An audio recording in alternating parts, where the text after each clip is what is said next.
Shivkranti TV news अन्याय अत्याचार बेकायदेशीर कृत्य करणाऱ्या विरुद्ध शोषित पीडित न्याय देणारा एकच आवाज शिवक्रांती टीव्ही दिनबंधू न्यूज संपादक सत्यशोधक शंकरराव लिंगे 73 87 37 78 0 जरांगे कोण हो जरांगे कोण आहे जरांगे 2% रद्द करणारा त्यो कोण आहे अहो त्यो काही म्हणजे याच्या निजामाच्या काळातला एक म्हणजे हे त्याला कुठलं ज्ञान आहे का त्यो तुम्ही त्या दिवशी पत्रकाराला काय म्हणलं ऐकलं का तुम्ही का की बाबा ते काहीतरी मला वाटतं हा खौड शेंगदाणा खाल्ला का तो कुत्र्याचा वाळल्याला खाल्ला का याला टेस्ट घेतलेली यांनी असणार आहे ना तेव्हा ते समोरच्याला मला सांगा मी जर समजा काहीतरी केलं असेल तर ते तुम्हाला मी विचारीन हो तुम्ही केलंच नाही तर तुम्ही कसं काय हे करता तसं यांनी प्रत्येकाची जे वस्तू आहेत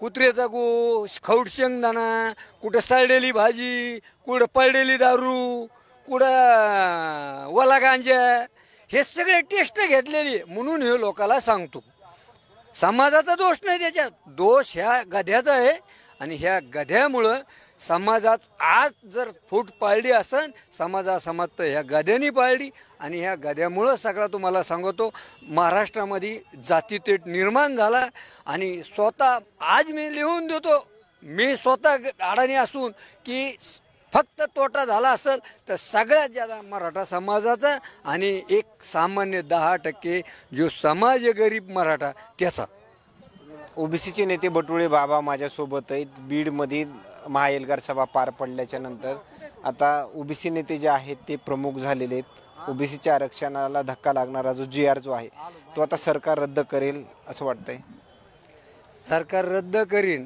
म्हणजे जी आज आमची वज्रमूठ तयार झाली या बीडमधून ओबीसी समाजाची सर्व 18 पगड जातीची SC STची तर हे सर्व समाजाला कळलेलं आहे की याच्यामध्ये सरकारने काय धोकेगिरी चालली आणि ह्या मराठा प्रस्थापित लोकांनी काय धोकेगिरी चालली त्याच्यावर हे आज मेळावा झालेला आहे कारण हे कॅन्सल करावंच लागेल जोपर्यंत ते कॅन्सल होत नाही तोपर्यंत SC ST आणि ओबीसी हे सर्व समाज स्वस्थ बसणार नाही कारण हे अनेक ठिकाणी जर वेळ प्रसंग पडला तर मुंबईला जाऊ मंत्रालयात जाऊ आणि मंत्रालयात जाऊन पण त्यांना प्रश्न विचारू की बा नेमकं ओबीसीने केलं आहे काय तुमचं आणि फडणवीस साहेबाला पण विचारू कारण DN तर तुमचा DNA तर काय ओबीसी आहे ना मग ओबीसीला DNA तर तुम्ही म्हणता ओबीसीच आहे आणि वाटोळं तर शेवट तुम्ही ओबीसीचंच केलं मुंडकेच पाय दिला आणि ते एक नागपूरचं कोणीतरी काहीतरी म्हणजे ते एक तायवडे आपला काहीतरी तो बोलतोय की बा ओबीसीला धक्का लागत नाही अरे बाबा एक सांग की ओबीसीला धक्का लागत नाही याच्याबद्दल आम्ही तुला 99% प्राधान्य देतो पण आदली जी मी शेतकऱ्याचं लेकरू आहे शेतकऱ्याचंच उदाहरण देणार मी काही MABAचं एखादा कलेक्टर आहे आमदार खासदाराचा मुलगा नाही आदलीमध्ये 2.5 किलो धान्य बसतंय आणि त्याच्यामध्ये तू 5 किलो धान्य टाकायचं म्हणतोस तर हे 5 किलो बसतंय कसं हे आमच्या ओबीसी समाजाला हा भटकेमुक्त समाजाला हे दाखवून दे जर त्याच्यामध्ये तो 5 किलो धान्य बसीलच तर नक्कीच आमचं ओबीसी मान्य करीन बा खोटं धक्का लागत नाही आज व्यासपीठावरलं चित्र वेगळं दिसलं भुजबळ साहेब असतील धनंजय मुंडे असतील पडळकर असतील हे बरेच नेते जे आहेत ते या व्यासपीठावर दिसले मात्र यांच्या सरकारसोबत होणाऱ्या चर्चेच्या माध्यमातून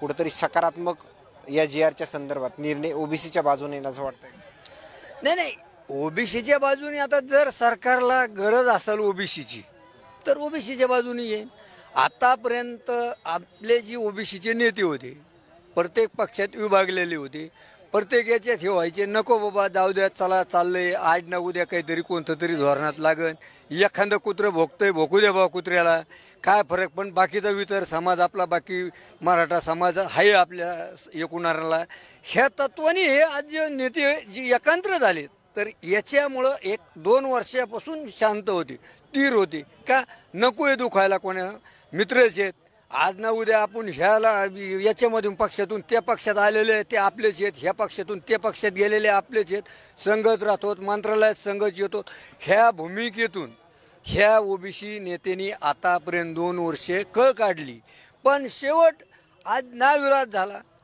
की एक कुठलं तरी कुत्रं काहीतरी भोकत आहे एक, आणि ते कुत्रं काय करतंय याच्याकरता शेवट एक साधारण जे भटकेमुक्त समाज, एसी एसटी ओबीसी यांना एकत्र करून जो काय निर्णय होतो कायद्याचा, तो आज त्यांनी आम्हाला याच्या सामान्य जनतेच्या कानावर घातलेला आहे. वंजारी समाजाचं 2% आरक्षण आहे ते देखील रद्द करण्याची जरांगेकडून मागणी केली.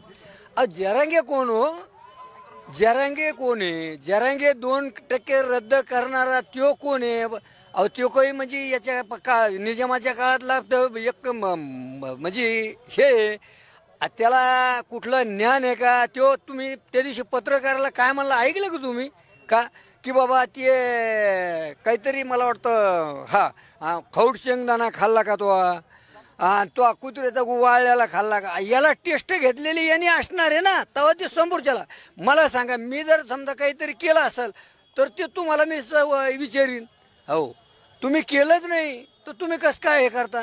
तसं यांनी प्रत्येकाची जे वस्तू आहेत, कुत्र्याचा गो, खौट शेंगदाणा, कुठं सडलेली भाजी, कुठं पडलेली दारू, कुठं वला गांजा, हे सगळे टेस्ट घेतलेली आहे. म्हणून हे लोकाला सांगतो, समाजाचा दोष नाही, त्याच्यात दोष ह्या गध्याचा आहे.